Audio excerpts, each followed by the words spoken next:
Hello， 大家好，欢迎来到我的频道。前几期视频呢，给大家分享了币安怎么注册、OE 怎么注册，以及怎么样出金卖币等等。那今天呢，我们主要是跟大家分享呢 OE 和币安哪个好，这个相信很多朋友呢都非常的关心。那么如果说你还没有注册 OE 和币安的话，那大家可以先去注册，相关的链接呢我会放在下面的描述栏。我们要进入一个币圈的话，首先我们要知道它哪一个更适合我们。这个呢，今天呢我就来给大家分享，我们需要从好多方面来分析。首先呢，大家肯定最关注的呢就是我们的资金呢是否安全，其次就是它的一个页面操作是否友好，是否简单，最后呢就是一个功能差异有哪些比如说一些合约期权等等再呢就是一个交易的费率哪个更少，最后呢大家可能更担心的是会不会存在一个割韭菜的一个情况，比如说某个币种上架的审核力度。那么接下来呢，我们就先来看一下两个交易所的资金是否安全。从一个入金到交易，最关键的就是资金是否有问题。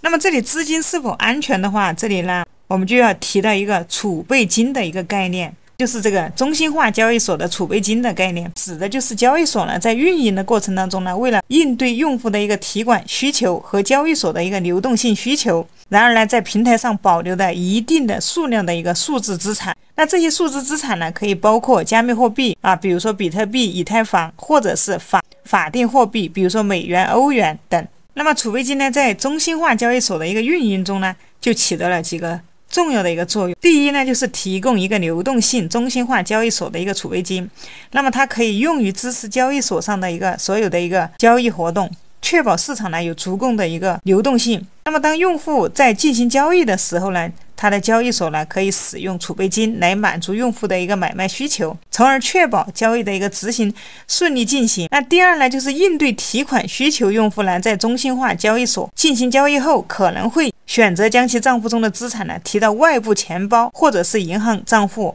那么储备金就可以用来满足用户的一个提款需求，确保用户能够在需要时他可以顺利的提取他的资产。第三就是一个安全保障，储备金也是交易所为了应对潜在的风险，然而它采取的一种安全措施，可以通过保留一定的数量的一个资产呢作为储备，那么交易所呢可以更好的管理这个风险，避免出现资金不足的情况。那么接下来我们可以看一下 OE 和币安呢都是有每个月定期的第三方的一个储备金审计报告的。那这里可以看到 OE 呢它是有这个储备金审计报告，并且呢这里可以查看我的一个报告，你可以看到你自己的资金和审计结果。从这点来看，资金呢还是相对安全的，至少呢保证了你的资金的一个提取呢它不会受到任何影响。所以呢我们从这个点来看呢，两者都是没有太大的一个问题和区别。那么接下来呢，我们来看一下另外的一个对比就是哪个平台更好用。好用呢，这个是从用户的这个层面上来说的，就是用户呢他的一个交互体验上说哪个用的更好，只有你第一感觉呢这个适合你自己，那你可能才会去了解它。那么这里呢我们打开两个 APP 对比一下。那么这个呢是 OE， 那上面呢可以看到交易所VB3 的一个钱包这里是一个总资产你的所有的资产在这里能看见。那下面呢就是一些可以自主主流币这些最下面一排就是一个功能。我们再看一下一个币安的上面也是一个你的资产，也是一些自选这些都差不多下面就是一排功能。其实从首页来看的话，它的功能差不多都比较类似。这个是首页就是它的主页。接下来我们再来看一下它单个行情页面的一个对比。那这个呢是一个行情对比页面，这个是币安的上面是它的一个价格这个后面是多少小时的一个最低最高成交价格。那下面呢是它的一个行情图。我们再看一下这个是 OE 的都差不多，可以看到今天这个行情是怎么样的中间是一个行情图。这两者呢其实也没有什么太大的差异里面的指标也非常的齐全。当然可能在这个交互上面会有一点的差异，比如说下面的一些按钮可以看到这里直接有一个买入卖出。那么这个 OE 呢它这里呢就没有这里功能有一丁点的一个差异那这点差异其实不算什么，因为这个上面它都是差不多的大同小异。我们再来看一下它的一个交易页面，这个是欧易的一个交易页面啊，这上面啊直接一个买入卖出啊，这里买入 BTC， 中间有些相关的价格啊，这有一个限价委托。那我们再看一下币安的，币安的呢，它只是方向啊，一个是在下面一点啊，这个币安呢，它是在上面一点啊，买入卖出就是一个左边一个右边，上面这些啊闪兑、现货、杠杆这些都在这个上面。欧易呢，它这里呢是有一个按钮，这里需要去点开啊，才能看到刚才的那几个功能啊，其实都差不多。通过这3组的一个对比下来，你会发现它两者的差异并不大啊，关键看你自己的第一感觉，你看哪一个更顺眼啊，你用哪一个用的比较习惯。那么其他的一些交付差异呢，也是比较小的。如果说你还没有一个币安或者欧易的账户的话啊，你可以点开小鱼儿前面这几期任意的一个视频，打开之后呢，在视频的下方这里的描述栏啊，这里有一个更多，点开，那这下面呢就有币安欧易的一个注册链接。那么这里呢，我们直接点击这一个链接，就可以在一个新窗口打开。打开之后呢，我们就可以直接注册。这里呢，大家使用我的链接来注册啊，用我的一个邀请码来注册的话，可以让我们在后续的一个交易当中呢，可以永久享受一个20%的一个手续费优惠。那么相关的注册链接啊，都在下面视频的一个描述栏或者评论区里。接下来呢，就是一个资金的安全了。如果说你的用户体验呢，你都对比好了，接下来就是哪个交易的费率更低。因为每一个中心化交易所呢，它每一笔交易呢都会收取一定的一个手续费，因此这个也是我们大家选择交易所的一个重要的对比项。那么大家交易的最多的呢，大部分都是一个现货或者一个合约，所以我们主要是看这2方面的一个手续费的一个对比。接下来我们来看一下币安的，我们看一下币安的一个手续费的一个规则。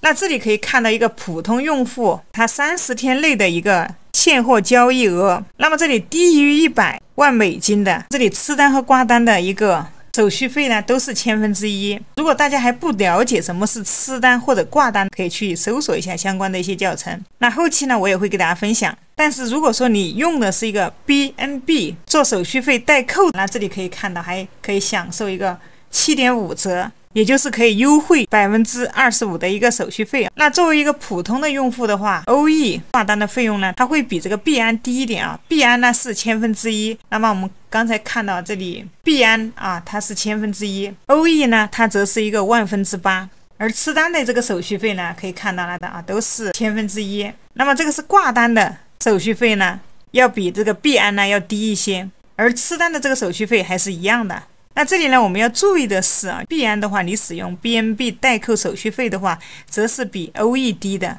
它有这个7.5折，但是欧易呢是没有的。所以说，如果说你是币安使用这个 BNB 代扣手续费，它是比欧易低的，并且吃单和挂单呢都低，所以说在手续费方面的话，如果说你是普通用户，选择这个 BNB 代扣呢，也是相对划算的。当然，如果说你一定要用这个 OKE 的话，那么它的手续费呢也是相当较低的啊。比如说你持有200，也基本呢就是一个币安的一个折扣手续费了。那这个呢，主要是要看大家啊如何操作来降低这个手续费了。但是对于我们的一个专业用户来说呢，欧易的这个手续费呢还是低了很多。特别是对于这种交易量比较大的用户，有些甚至可以做到0的一个挂单手续费。因此呢，这个欧易呢，它更适合专业的一个交易者。那对于普通的一个用户来说呢，两者唯一的区别就在于这里币安呢，它有一个7.5折的一个 BNB 的一个代扣手续费的一个优惠。因此这一点呢，可能是非常多的用户会选择一个币安的一个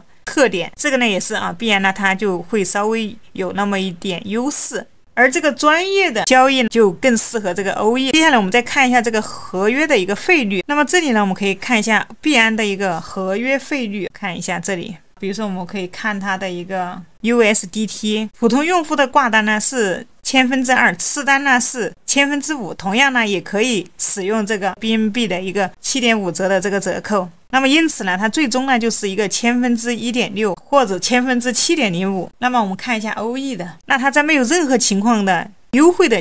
这个前提下来，欧易和币安呢它是一样的，只不过币安呢它是可以使用这个 BNB， 而这个欧易呢可以购买 OKB。当你购买到200个以上呢，就是和币安一样的。因此这里还是看大家自己怎么样选择对于整体的一个普通用户来差距不大专业的一个合约操作用户啊，OE 呢还是一样的，手续费便宜。因此啊，这个专业的一个交易用户呢，你可以选择这个 OE 呢，相对好一些，至少可以节约很多的一个手续费。那么最后呢，在这个交易功能场景方面的话，两者最基本的就都是支持的，也没有什么差异。比如说现货交易啊、杠杆交易啊、合约交易啊、期权交易啊、理财业务。不过必然呢，它有流动性的一个挖矿，OE 呢是没有的，就这点差异。但是 OE 的金融理财业务呢也是类似，因此这个两者交易场景方面的话，并没有太大的一个区别啊，真正的差异呢在于支持的一个币种 ，OE 和币安呢支持的交易币种呢都是不同的。